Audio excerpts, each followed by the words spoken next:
जादू मन मोर दिल हर खोगे, मोर दिल हर खोगे।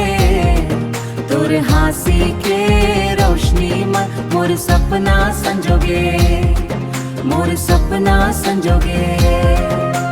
आजा हम मोर संग चलना चंदा, तोर बिना ये जिंदगी मन नहीं लागे मोला चा, नहीं लागे मोला चा।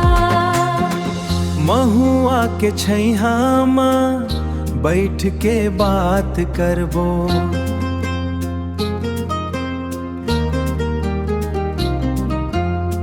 महुआ के छैहा मदे संग संग रद्दा धरबो। तोर हाथ लथाम के संग संग रद्दा धरबो।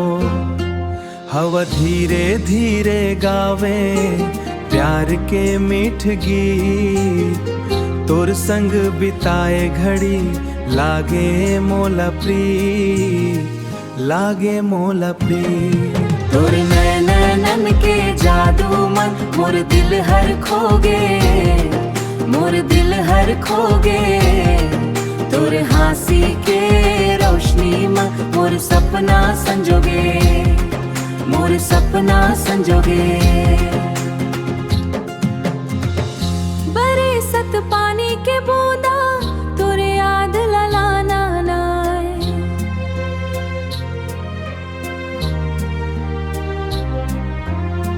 मोर मन के हर कोना मन तोर सुरता बस जावे, तोर सुरता बस जावे।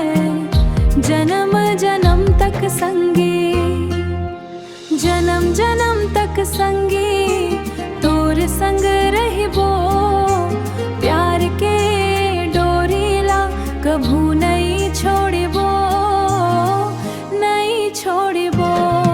तोर नैनन के जादू मन मोर सपना संजोगे।